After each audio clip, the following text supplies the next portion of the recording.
आज हम जिनकी बात करने वाले हैं, आप उनको जानते हैं, लेकिन उनकी वीरता और उनके शौर्य को नहीं। जिनके क्रोध ने यक्षों के पूरे समूह का संहार कर दिया, वो जिनके भोलेपन और भक्ति के वश होकर स्वयं भगवान प्रकट हो गए। तो कौन है वो जो भगवान के थे और भगवान के हो गए? वो जिन्होंने अपने धनुष पर जब नारायण अस्त्र का आवाहन किया तो शत्रुओं के शरीर फफड़ गए। वो और कोई नहीं बल्कि वही छोटे से प्यारे से 5 वर्ष के हमारे ध्रुव महाराज हैं। हाँ, हमारे, क्योंकि वो हमारे भगवान के हैं, हमारे ही है। उनकी भक्ति की कई कहानी, कथाएं, किस्से सुने होंगे आपने, लेकिन शायद ही किसी ने उनके युद्ध की, उनकी वीरता की कहानी सुनाई होगी। तो आज हम उनके एक ऐसे युद्ध की बात करेंगे जिसे रोकने के लिए स्वयं उस मनवंतर के अधिपति स्वयंभू मनु को आना पड़ा था। लेकिन आगे बढ़े उससे पहले अगर अभी तक आपने हमारी चैनल को सब्सक्राइब नहीं किया है और वीडियो को लाइक नहीं किया है तो कर दीजिए, एक अच्छा काम होगा। और शेयर करना आपकी इच्छा की बात है, ये हम समझ सकते हैं। तो ये उस समय की बात है जब हमारे ध्रुव महाराज युवा हो गए थे और उनको महाराजा बना दिया गया था। तब उनको सूचना मिलती है कि उनके छोटे भाई उत्तम को हिमालय में यक्षों द्वारा मार दिया गया है और जो उत्तम की जो माता है उन्होंने भी इसी कारण अपना शरीर त्याग दिया है। बालपन से ही अपने छोटे भाई को अथाह प्रेम करने वाले हमारे ध्रुव महाराज को ऐसा क्रोध आया तो उन्होंने अकेले ही यक्षों की नगरी अलकापुरी में हाहाकार मचा दिया, बड़े बड़े यक्षों के समूह का नाश कर दिया। जब ध्रुव महाराज अलकापुरी पहुंचे तो उन्होंने तुरंत अपना शंख बजाया। यक्ष इसे सहन ना कर पाए और यक्षों के सैनिक तुरंत ध्रुव महाराज को मारने को दौड़े। ध्रुव महाराज एक महारथी योद्धा थे और महान धनुर्धर भी थे।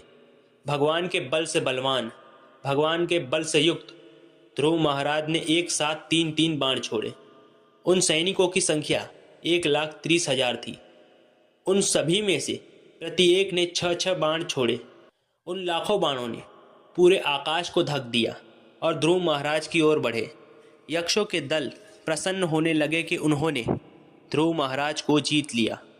लेकिन जिनके हृदय में स्वयं हरि हो, भला उस वीर को यक्ष ऐसे कैसे हरा सकते थे? बादलों को चीरते हुए जिस प्रकार सूर्य का प्रकाश प्रकट हो जाता है, वैसे ही ध्रुव महाराज प्रकट हो गए। फिर तो युद्ध में वो यक्ष ऐसे भागने लगे जैसे सिंह से भयभीत होकर हाथी भागते हैं। ध्रुव महाराज ने सोचा कि ये यक्ष भाग तो रहे हैं, लेकिन इनकी माया को कोई नहीं जानता। न जाने कैसी माया रच दे।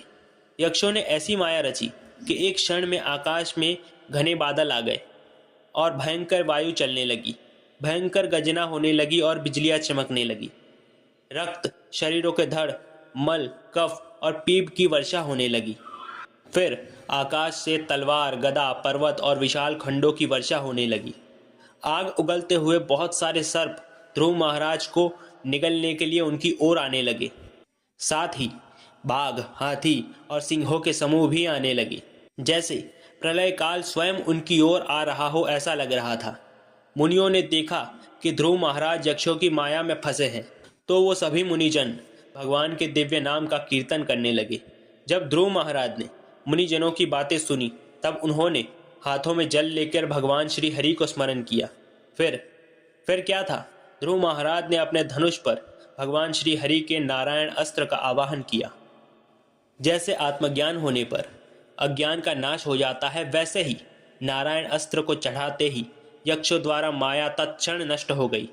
भगवान के उस दिव्य बाण से फलों और सुंदर हंस के पंखों के समान पंखों वाले बाण निकलने लगे। जब स्वयंभू मनवंतर के अधिपति स्वयंभू मनु ने देखा कि उनके पुत्र ध्रुव यक्षों का संहार कर रहे हैं, तब उन्होंने आकर उन्हें शांत किया। ध्रुव महाराज उत्तानपाद के पुत्र और स्वयंभू मनु के पुत्र यानी पोते थे। तो आज के लिए बस इतना ही।